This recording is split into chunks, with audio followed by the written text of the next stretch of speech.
Welcome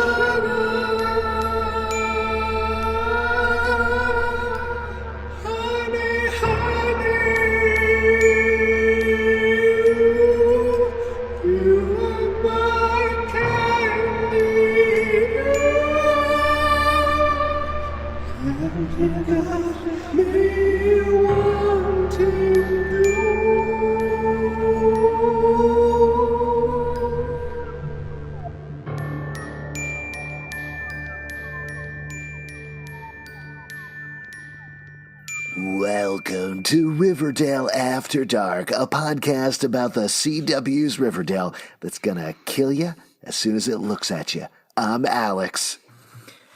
When you're faced with a million decisions and wandering through the inky black night, what do?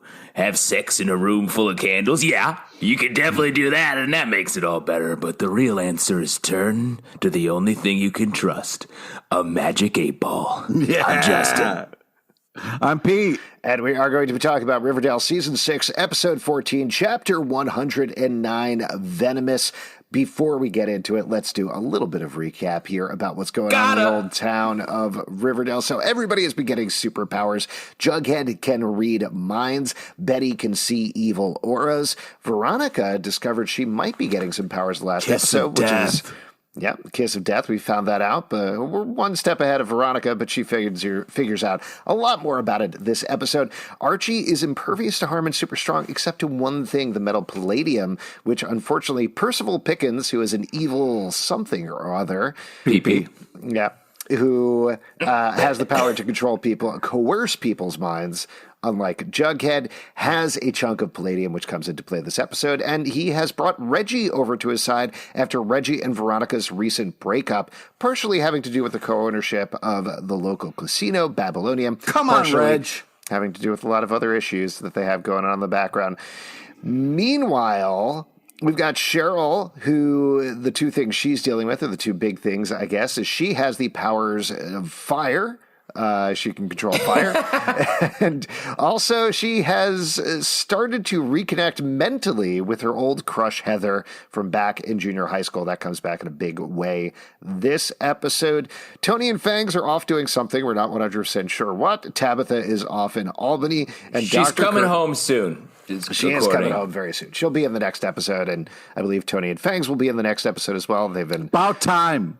Weirdly off screen, but we won't get too much into that. And last but not least, Alice, Betty's mother, has some hidden secrets of her own, specifically about Hal Cooper, the notorious serial killer known as the Black Hood, who back in the day did some pretty evil things that we find out about this episode. Oh, and I should also mention one other character, who is Dr. Colonel Jr., who is best character on TV. Best character on TV, hands down. He's back. No doubt. Back, baby. We should say, in case you saw the title of this episode and thought maybe someone would turn into Venom or have Venom powers, that's not quite how it all unfolds. In case you were disappointed at all a little bit, you know. I'm sure hundreds of viewers were thinking that. And by that I mean just one, our good friend P. LePage. I don't know. I went into it thinking at some point Veronica was going to have some sort of being say, "We could do whatever we want." Oh, wow. How's that? Wow, that was pretty good. That's my Venom. I'm trying out for the third movie. Smart. And Pete, Smart. That's what you get for bringing up Venom. You know Alex is going to do it. Yeah. They've already got Venom. They got Toxin. They got Carnage. I'm going to be Mild Mayhem. That's what I'm aiming for in Venom 3. Smart. That's been your nickname ever since I've known you. Yes. Now, lots of stuff going on here, but why don't we walk through the separate storylines, even though everybody very nicely crisscrosses here. Everybody's working together, which I really appreciate. I mean, before we get into the individual storylines, this was a huge heat check episode. I feel like we've had a lot of ideas about what's happening at this season on the show. And a lot of push for, say, Shoney to come back. Mm-hmm. I think that's been pushed off. Well, let's take it easy. I'm just saying. We've talked a lot. I've certainly talked a lot about. Are we getting right into couples? Are we going hot right at the top of this podcast? I'm just saying heat check. This is we don't have to get into it, but this was an episode that upset Justin, you the know apple cart. that the heat check section is always at the end of the podcast. Right after we talk about MVP, we say, now it's time for the heat check. No, stop doing that. I don't know why we started doing that Venom voice. You get it one time. Don't we us in there. I'm heat checking our heat check segment and bringing it to the top of the podcast because it's interesting. I'm trying out for the role of heat check. Stop heat it. check, please. Not a very popular comic book character. No. But speaking of comic books, this does a great job of talking about how Since important Justin comics. brought it up, I think we do need to get into it here. Obviously, there's a lot of stuff going on with couples in a lot of different directions. I'm going to caveat this before we get into any sort of discussion, just in terms of we could probably argue for the next several hours about exactly what's going to happen. But I think the main thing Bughead Rising. Hold on. You jumped ahead of what I was saying. The caveat here is we know from watching 5+ seasons of Riverdale that literally anything can happen at any time. Yes, Whatever that's right. we think is going to happen off of this episode can absolutely change in the next episode. So there's a lot of stuff we could speculate about. People could shout Bughead Rising. People could shout Shoney Bones or whatever you shouted.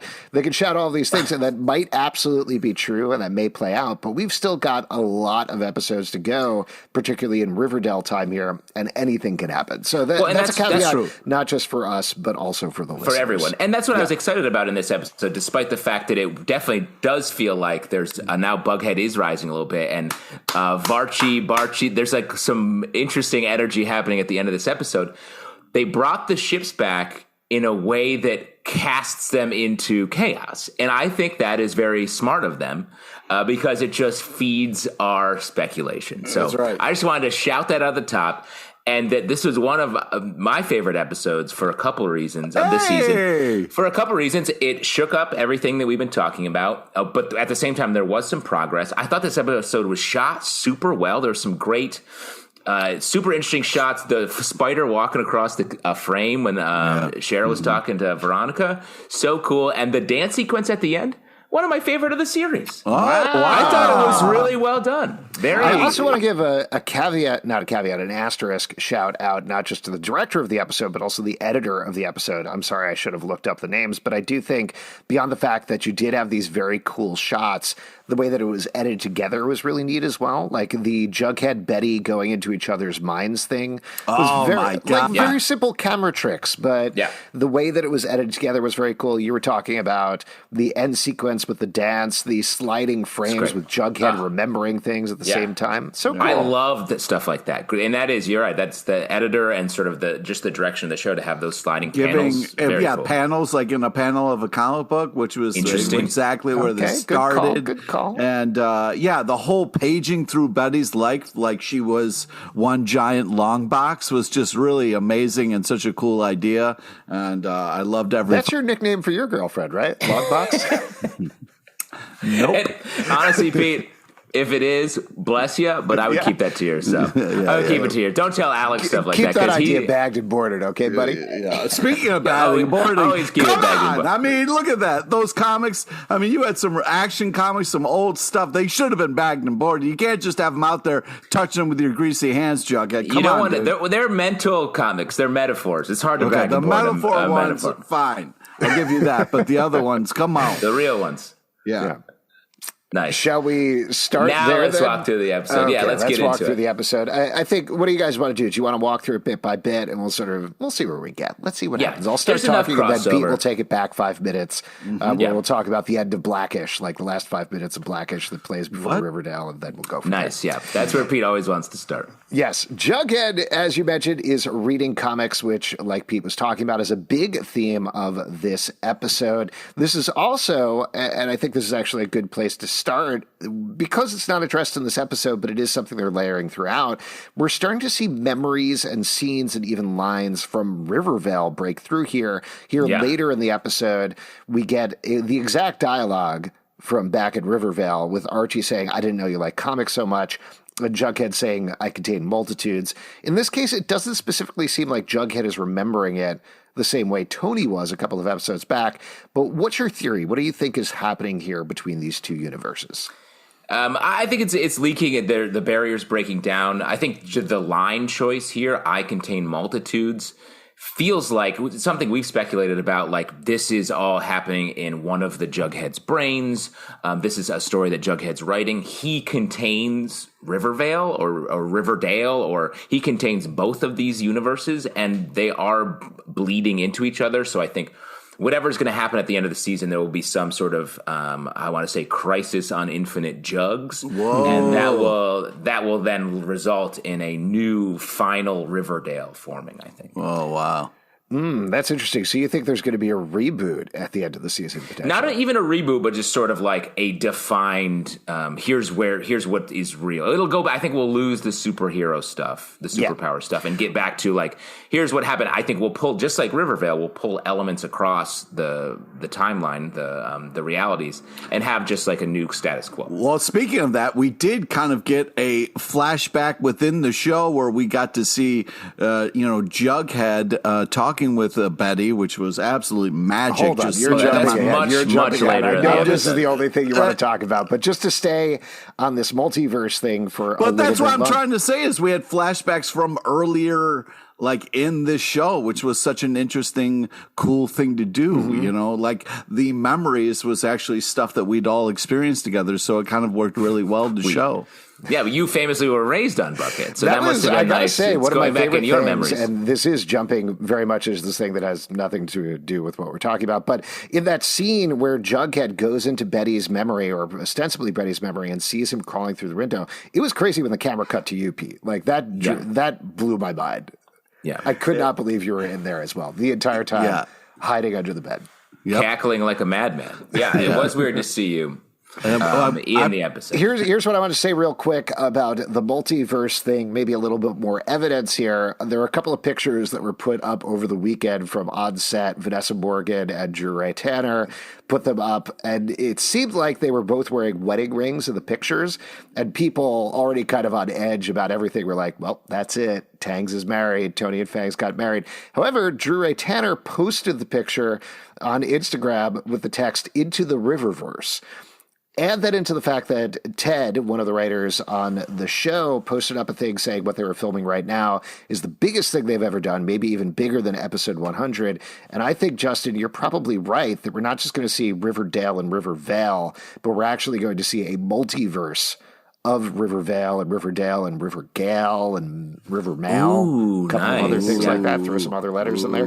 But I think we're going to see all this stuff matching up and all these different options and variations, like you're saying, probably through the lens of Jughead, because the other thing that's brought to mind, and then I'll kick it over to you, Pete, the other thing that's brought to mind is repurposing of the text from a previous story that happened to them is a classic Jughead move. And given that we have writer Jughead in the bunker over in Riverdale, I wouldn't put it past to be, this is Rivervale's Jughead's story, but he's controlling the action in Riverdale, and this is why this is happening, potentially. Oh, yeah, so you're saying be. Like he's going to kind of like maybe be pulling the strings behind Bughead? Is that what you're trying to say? Well, maybe he doesn't even realize it. He was locked into this bunker and forced to write stories for the rest of his life. And as we've joked about, the only thing Jughead knows how to write about is his own life. Yeah. So if he's tweaking the details a little bit and then actually influencing the action over in Riverdale, I think that's a nice way of bringing those stories together, potentially. Well, I don't know if he has to tweak any tales, because I tell you what's happening in Riverdale is that Archie and Betty are getting stale. You know, I mean, it's just kind of buddy. You don't. Here's one other thing that I'll say, not just for the people on this podcast, but also the people listening. You don't have to come at other ships to protect your ship. Like if you like a ship, plus up your ship. That's great. Go for it. You don't have to negative plus down. Minus. Good. I don't know. Your explanation is we're going on a math podcast. I'm not trying to insult anybody. I'm just saying that from what I'm watching, you know, it seems they had a like very sensual massage and then laid on each other in the living room. Because I would argue, Pete, like I think your point of view is colored by your extreme bug-headedness. Because I would argue, and while I said like there's definitely some bughead happening because of a couple things that happened in this episode, This episode was also a good Barchi episode. No, so here's what I'm trying to say to you before you both keep cutting me off, is that we kind of had this thing where Archie was like, oh, I got to poison myself to save the town. And Betty a couple times tried to talk to him and be like, Archie, maybe there's another way. He's like, no, I'm going to do it. I'm going to sacrifice myself. So there was a little miscommunication there in the relationship. Sure, when he found out like maybe he only has one more night, he wanted a nice massage. You can't blame the person for that who doesn't want to go out feeling relaxed. But I just think that, they definitely just had a massage. They definitely just had a massage and went to sleep. That's what you're saying. Exactly right. Yeah. I mean, that's not you're accurate. Go to sleep relaxed. You know what I mean? So I just think that every night Pete gives his long box a nice massage. Oh boy! Anytime you say something, it's the creepiest thing of all time. Not much makes me uncomfortable, but that, sir, is wonderful. I love the fact that we got through 2 lines on my recap of events and then we just went far afield. That's fine. But I'm gonna get backing up to Justin here in terms of the Barchi thing, but also back up a little bit of what you said, Pete, because yes, Betty and Archie are sort of at odds here in terms of what they want. Archie is doing his typical bullheaded thing, pushing ahead with the palladium trading no matter what. Betty is getting frustrated about it, is off on her own thing with Jughead. But I do think ultimately that's the point of that scene where they do give the massage, is they are coming together at the end there. They are still strong as a couple. But to Justin's point, I think what we have at the end of the episode is some really very interesting different moods for these couples. Yeah. And particularly the characters that play on what you expect from the Chips, but drive them in specific directions. Specifically, I think Jughead, what they do with him at the end of the episode is very fraught in my mind, because he's remembering stuff from his relationship with Betty. Right. And if you look at it like purely from a Bughead shipper perspective, you're like, yay, Bughead. He gets that text from Tabitha. That hurts because Tabitha's great, and that's his girlfriend. And he's not mentally cheating on his girlfriend, but clearly that's going to cause some problems for him going forward. But Betty doesn't necessarily think the same way. He's the one experiencing those memories. And I would argue, actually, Betty, because she made no connections to their past, and she's so confident in their sort of friendship and not romantic relationship that she's like, hey, poke around in my head for a while. And by the same token, at the end of the episode, like, how confident do you have to be in your relationship that you're like, yeah, could you kiss your ex-girlfriend here? Like, that's a level of confidence. The other thing is, like, almost opposite from the Jughead stuff, where clearly this is causing him a little bit of mental agita, and that leads to potentially some rockiness with him and Tabitha that they can definitely get over. But on the other hand, Veronica, Betty, and Archie are all cool. She even sings "Toxic" to them, and it seems to mean nothing. No, the way just one second, Pete. Let me just finish. The way Archie's dancing during "Toxic," I was like, he's in it right now. That shot was wild. Okay, that shot over there, that was KJ Apa. That was not Archie. Like, I 100% agree with you. That's the actor. That's the actor loving that song. He's a huge Britney guy, and let me just finish the one last thing. But the way that Betty and Archie are at the end of the episode, I was like, the Varchi kiss, I was like, that's so weird. But then I was like, but they seem so happy and like coupley at that last moment. So I still stand by what I said earlier. This opened the doors for anything to happen. But at the same time, I was like, that's a couple that I'm confident will remain a couple.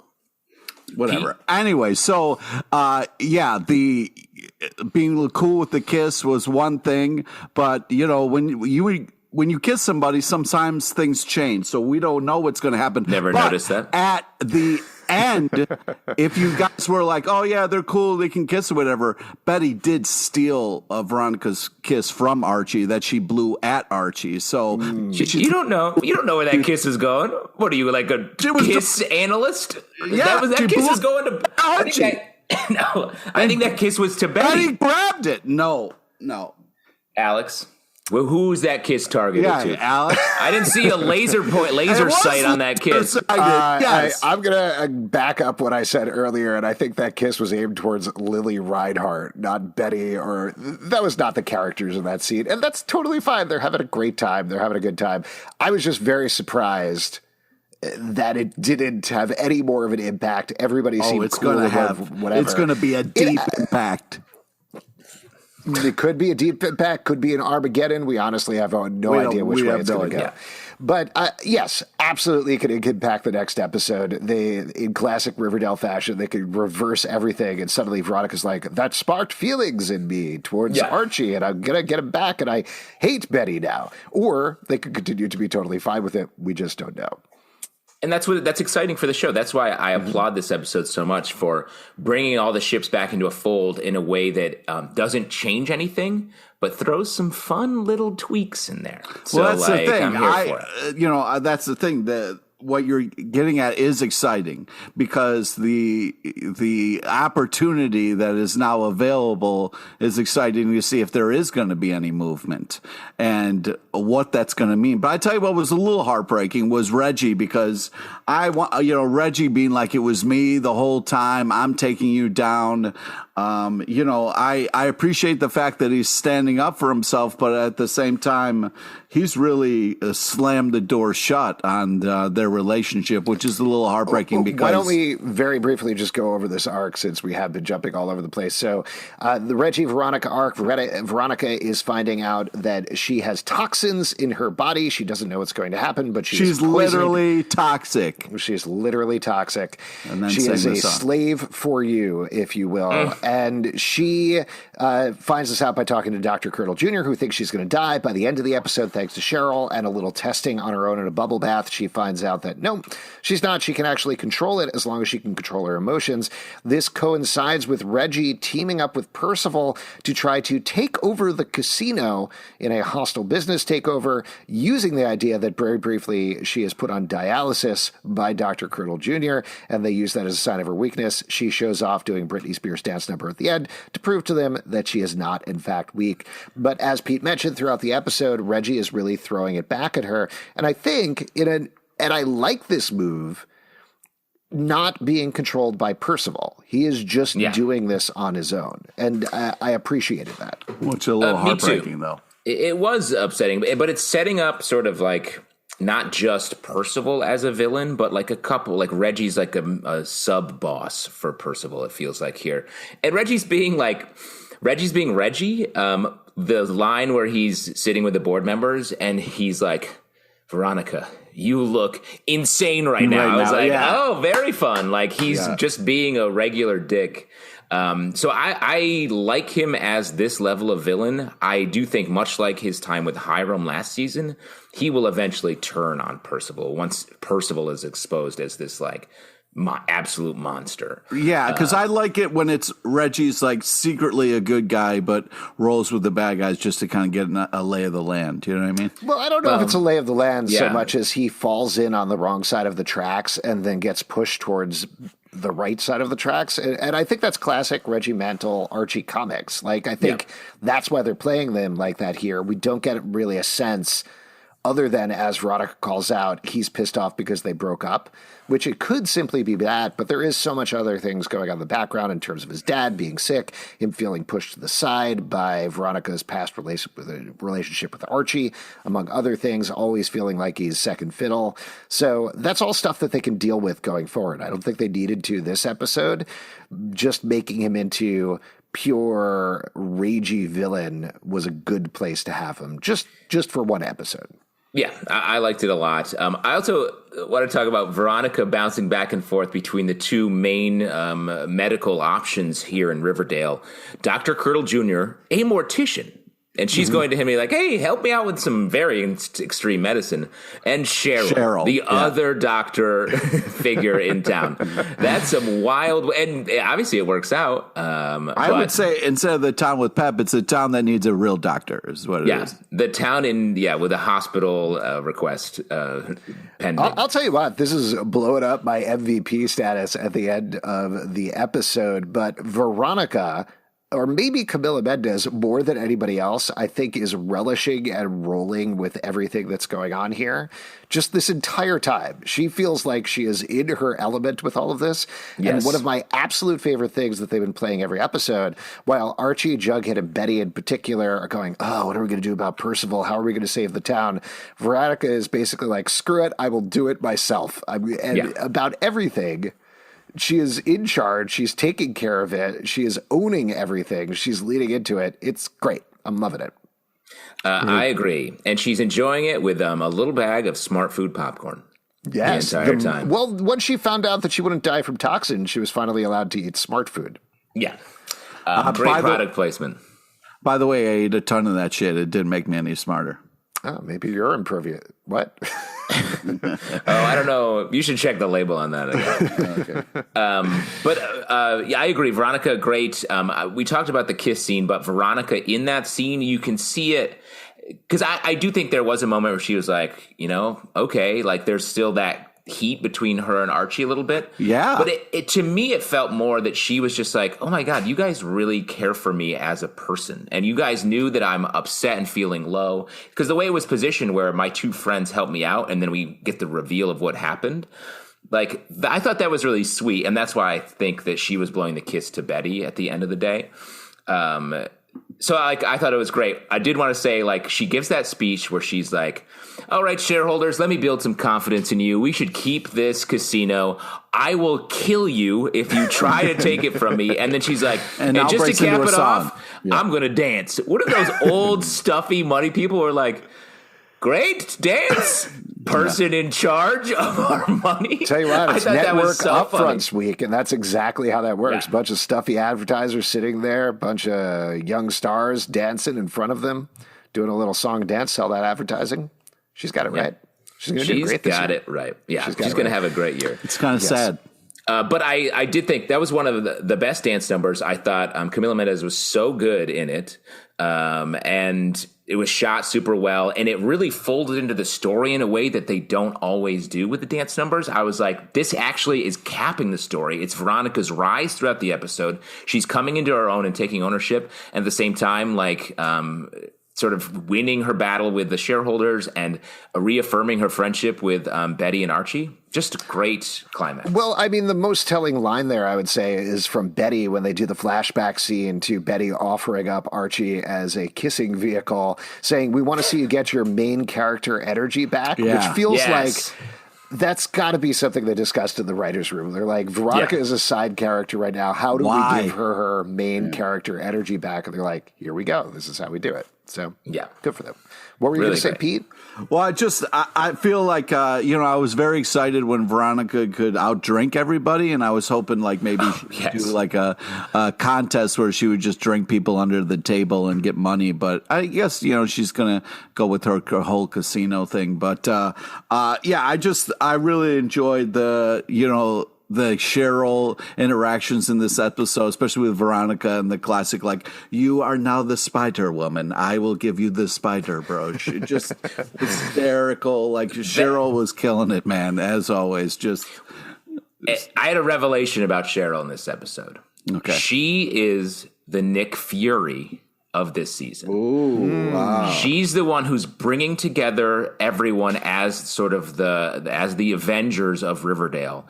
And this episode just cemented that in place. She's the one everyone comes to when they have a problem. She fixes all of their problems, or at least is trying to. And when she gives Veronica that spider brooch, I was like, yes, she is the one who's going to sort of fully endow them. She forges, in a wild scene, she forges Archie, makes him fully invulnerable. Everything flows through Cheryl because of her experience with the supernatural. Right. And I mean, let's talk about that Archie scene where he's just like shirtless, just kind of like screaming and shaking papers until they catch on fire. I mean, as an actor, you have to read that and be like, wait, what do I got to do? But, I was definitely watching that being like, I think they were having a nice time doing this. Yeah, no, fun. I think that's what's so great about the season is like, and I know, Alex, you've expressed some like the superpowers thing is not jiving with you on Riverdale. It's 100% fun though. And I think they're actually, especially this episode, everyone's having fun making this right now. Yeah. Well, except for real comic book collectors who know if you're going to be someone who's passionate about comics, you got to at least put some gloves on or a fucking bag and board that shit, because otherwise, don't say you know about comics and you're passionate about comics and treat them like absolute He's passionate garbage. about reading comic books, which is the true comic book fan thing to do, Pete. You don't put that stuff away. You gift it to people. You share it. They experience the art. Yeah. What's your glove? What's your glove budget like? How many gloves you putting on and off every day when you read comics? Hey man, you can rewash the gloves. All right, you don't have to burn money. Wash I wanted to say gloves? one quick thing about Cheryl, and then maybe we could talk about her storyline on her own, because Good it's a little idea. brief. But it is very funny to me. She's like, I know something about spellcasting. She's had like 2 weeks on everybody else with this. Like, that just happened at the end of last season, and that was pretty much it. And she was 100%. raised in a creepy nightmare house. What are you talking about? She was raised in a house. That doesn't make you good at spells. Oh my god, dude! She's done stuff with Nana. She's done. She has plenty of reason to say she's an expert. Let me just throw a little more dynamite in here.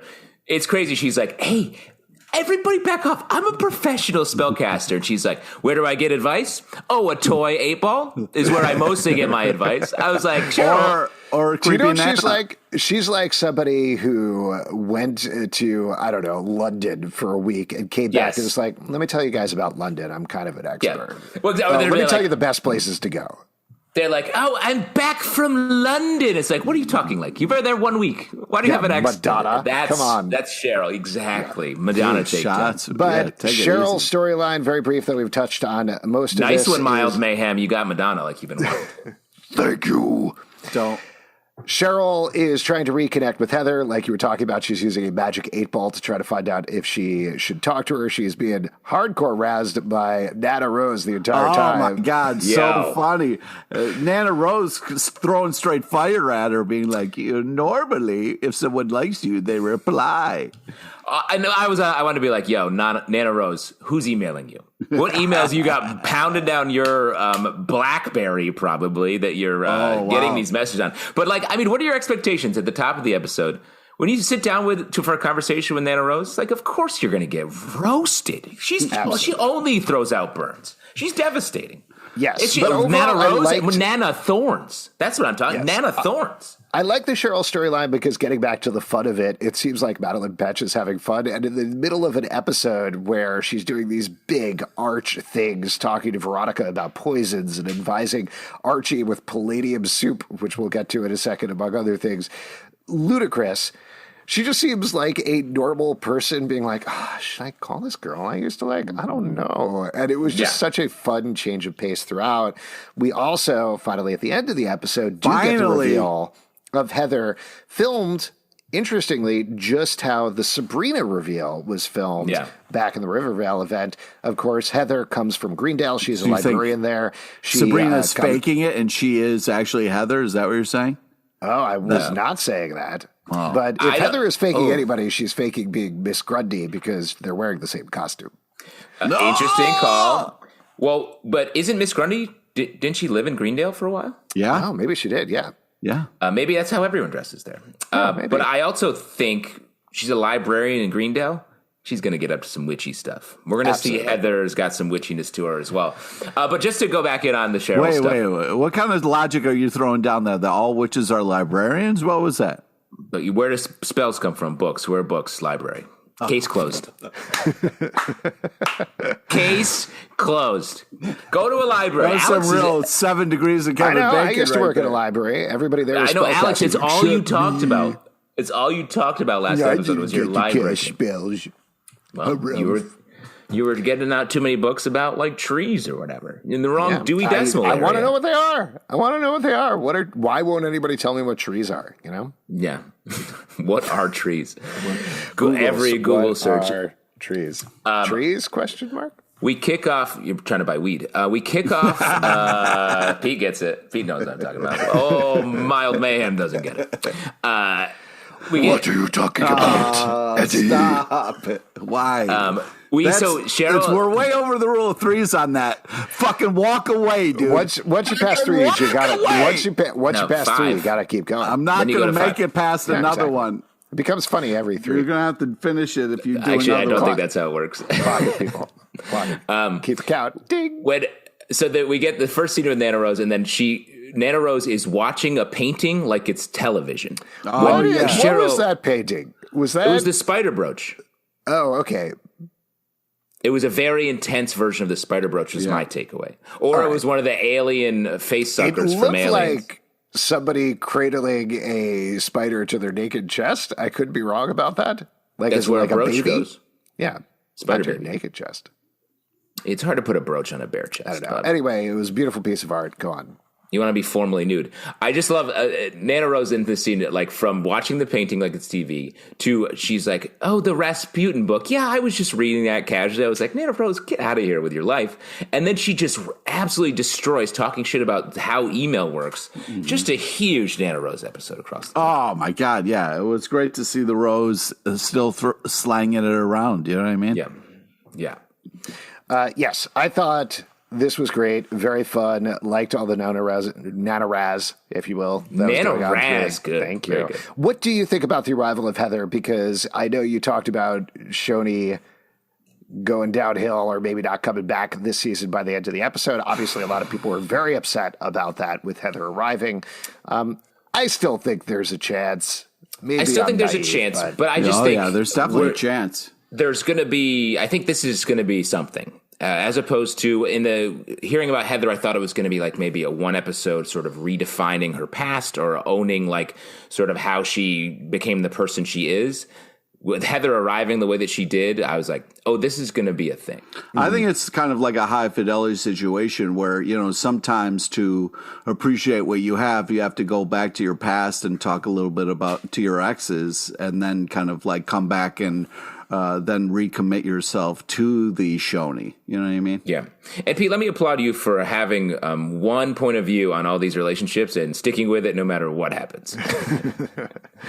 Thumbs up. Here's my take on it, just given the Riverdale pace and total prognostication. But I do think exactly what you're saying, Justin. I do think we're going to see a multi-episode arc for Heather. It is going to become deep, and at the same time, we could see Fangs and Tony potentially growing closer or have to deal with. A lot of people have speculated they'll have to get married to win the custody battle. But I do think by season's end, we might see both of these relationships ending, opening up a possibility for Shoney next season. Like, I think we're going to end with a little bit of a question mark here of like, are they going to restart? We'll see what happens. Well, I think the difference is from what we said before was like, oh, I think we're going to end up in this season with Shoney, and I think, like you're saying, it will be next season, and we'll have a question mark there. I also think. Oh, go ahead, Justin. No, you go. I was just going to say, I also think this is getting maybe like a little too much about Cheryl's psychology here, but I do think ultimately the fact that like Tony was her first girlfriend, now she has gone through. Oh my gosh, I'm totally blanking on her name. The woman who came over from Minerva. Yeah. So she went through Minerva, which is not a great relationship, but it was a relationship. And now she's going to go back to Heather and deal with whatever trauma she has there and get past that, probably in a very positive way. That puts her in a better space to go back to Tony rather than put everything on it. She has more experience with relationships then, Yeah, she's excited about this relationship. I did want to do a quick deep dive on Cheryl's emails. We get a shot of Cheryl's inbox real quick. To break them down, we get a check-in from Britta, which I thought was nice to see. Nice. She's crushing it at school. She's Britta. Trying to figure out, she's got a 93 average. She's trying to figure out if she's going to be an A or an A minus. I think it's great catch-up. We get some spam from Alice Cooper. Randomly, 2 emails. Then we find out that Josie got 4 Grammy noms. Nice. Yes, from Kevin. There was 2 spam messages about her car's warranty. Then there was the Kevin email.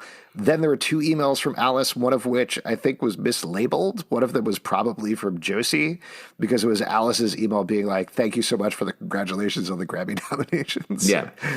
It was a forward. I think that was a forward. I think it was as if Alice Alice had talked to Josie about it and then forwarded it to Cheryl. But I was like, what is this communication? Why are Alice? Have they ever really interacted on this show?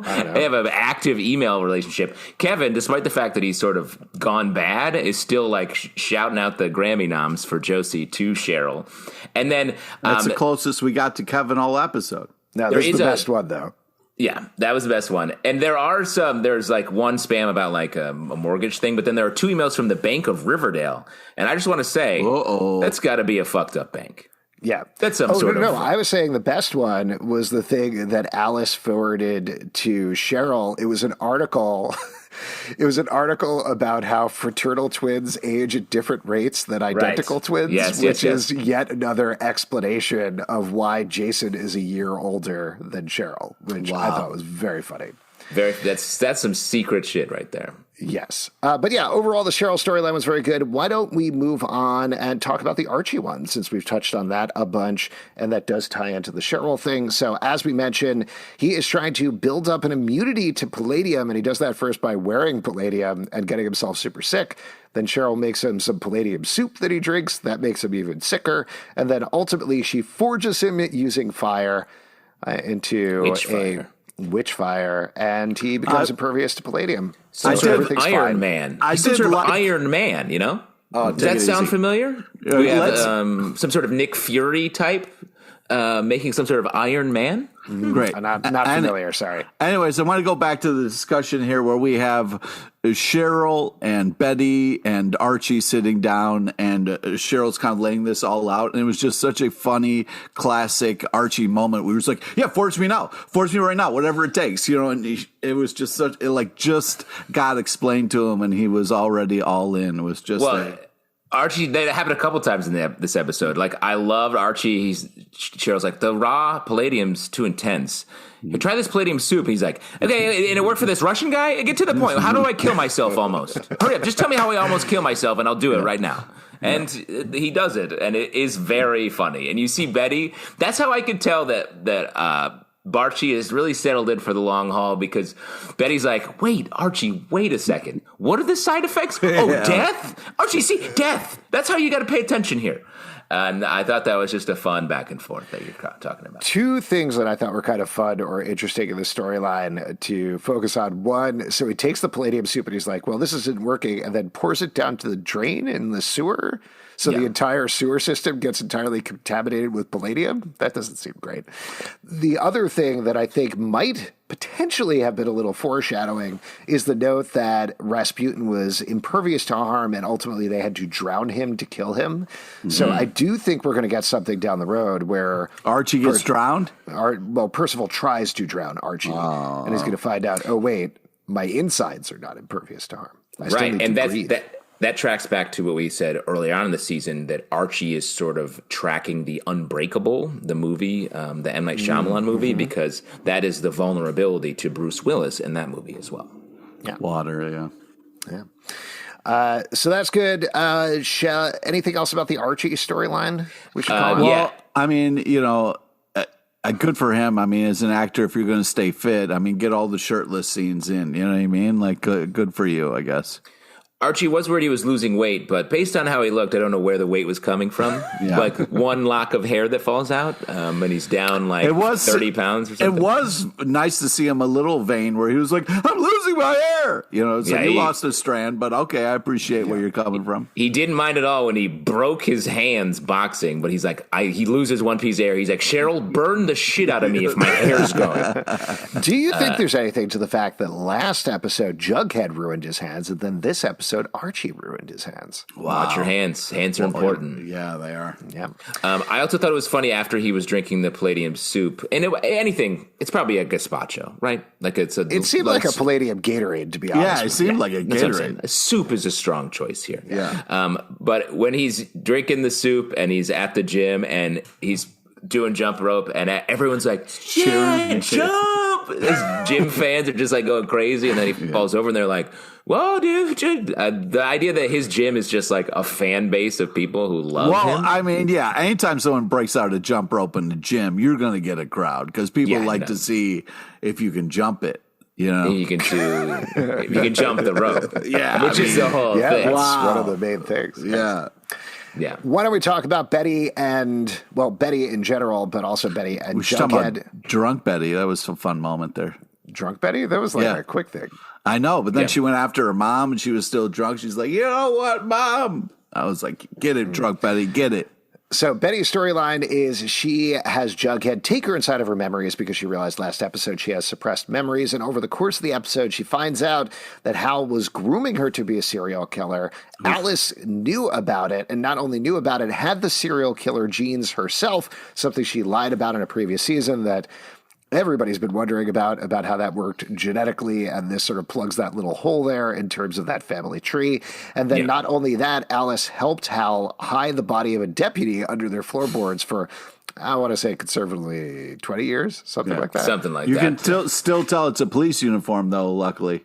It was Big wearing its time. badge. Yeah. Yeah, I was going to say, like, they did not do a great job of hiding that body. No. They didn't seemingly bury it. They just literally laid the body 1 inch below the wood Which the floor. smell alone has got to give it away. It's worth it for the smell alone. That's what I would say. Yeah. Oh, wow. Nope. And it's hard to bury a body in your home because that's how you get caught. How? But that also, while we're talking about Riverdale parallels Betty hiding Glenn's body under the floorboards in that episode. So we're getting a lot of reverberations. A lot of connections. Yeah. That brings up, if you're going to buy a new home, check the floorboards first. Absolutely. Whenever I go in to look at a house or apartment, I just start ripping up the walls and the floors. I don't even ask permission. Yeah. Like, better to ask for forgiveness than permission, I always say. That's true. That's true. This storyline was great.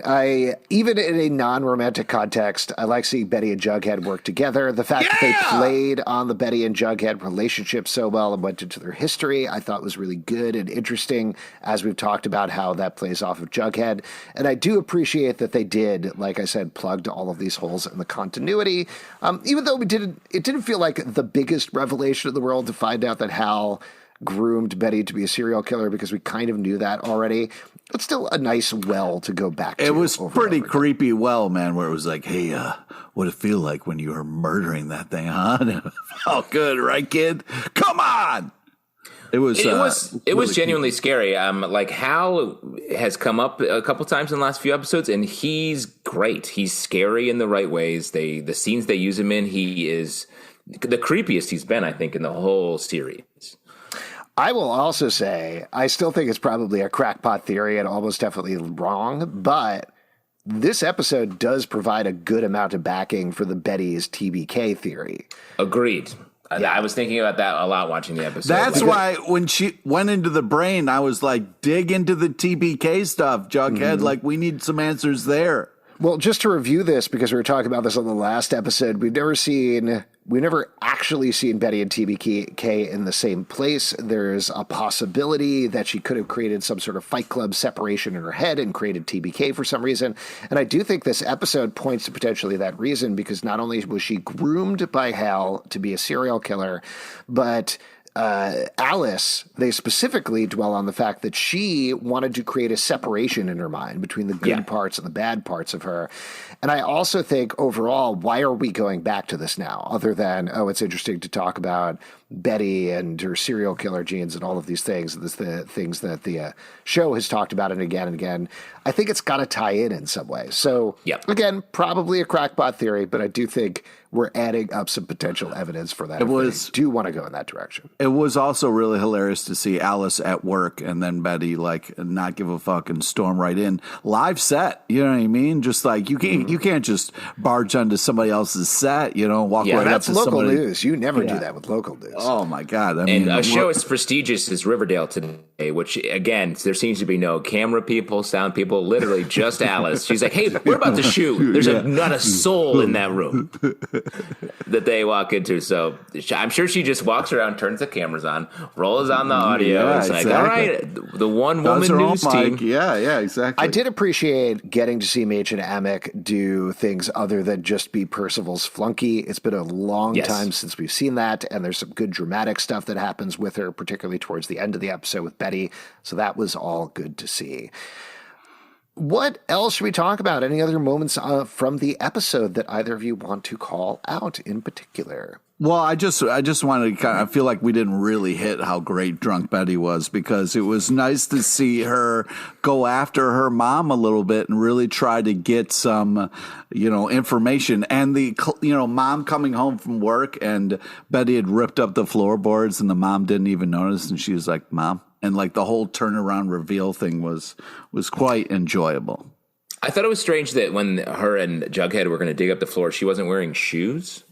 I was like, you're about to do some sort of heavy demolition. throw some boots on, Betty. But I agree that all that stuff was really fun. The section when Archie's like, hey, hun, would you mind just opening this can for me? As if she'd be like, sure, and not ask him, why aren't your hands working? Yeah. It's like, Archie, you are short-term thinking throughout this entire episode. Very funny. The shots, the fact that you're like, hey, guys, want to go grab a drink? And it's 9 shots is also very funny to me. So that was fun. And then I want to shout out, we didn't see a lot of Percival in this episode. But the moments we did see him, he still has that menace. And he has just some great lines at the top of the episode. Best not to be a penny on the tracks, I thought was really good. And him sort of watching in an episode where it feels like our team is sort of finally coming together, he still seems like he may be ahead of them.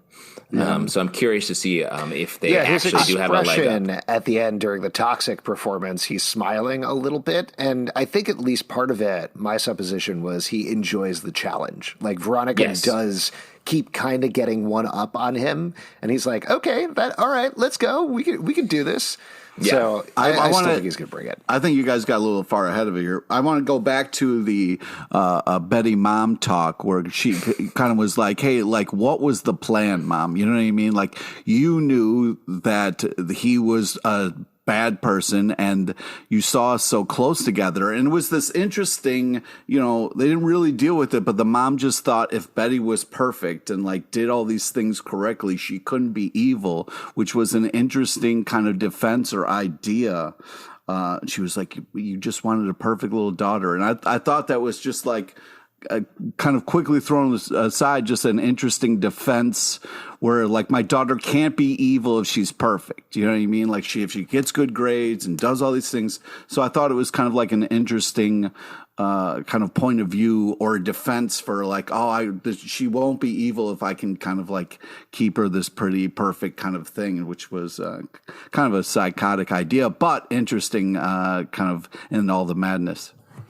Yeah, there was a lot of nice retconning going on in this episode, and I appreciated it. Before we wrap up here, who was the MVP of this episode? I know I already went and said Veronica. Yeah, you really sniped us. Yeah, I sniped us early. But she's killing it. This is her episode. She's great. So much fun. As you said, good dancing, good character arcs. Veronica just keeps on winning. Pete, what about you? Yeah. Who's your MVP? I'm going to mix it up. I'm going to say Jughead. And the reason I'm saying Jughead is because what happens when one person realizes they're in love? You know what I mean? Like, what do you do once you realize that? Hey, I got bad news. Not much. Not much is right. Not much. Not much is right. But when you're cheering from that love from the outside, I'm interested to see how it pays off. I'm interested to see how we deal with this new information. But I did really love how Jughead was there for Betty, was really kind of like talking through what was going on. And when Betty was very comfortable with him being inside of her head, poking around and finding out secrets. So I feel like maybe, Bughead rising, and I'm very excited about it. Well, I'd also say, not to contradict that, but like we've been talking about, I think everybody was really comfortable with each other this episode, which was so great to see. Yeah, friends. Yeah, friends and everybody working together. It's something that we've asked for seasons, happen sporadically, and it's happening a lot more this season. And it's good to see. Just bring on Tabitha, Tony, and Fangs, get them in the mix too, and have everybody working together. Justin, what about you? And I think at the very least on the Jughead thing, he definitely has unresolved issues, feelings, whatever with Betty. I mean, that's what happened with their relationship. So those hits at the end, like it could be love. I'm not contradicting you, Pete, but it could also be like, oh, right, I sort of just stopped being with her and have now moved on to another like very intense, great relationship. I need to resolve some of these things that are literally jumping into my brain suddenly. Yeah, he has to do a, what did you call it before, Pete? High fidelity? Got to go back and never heard of it, but that sounds fun. Yeah. Do you have an MVP, Justin? I do, and I mentioned it earlier, but I got to give it up to Nana Rose in this episode. She's coming in, the Roast Master General, Nana Raz. She is coming hard, and I appreciated every second of it. I'm a little disappointed nobody picked the morgue guy. You know, I mean, come on, Dr. Curdle Jr. Curdle, the morgue guy. Wow, it's like you're not even on this podcast, Pete.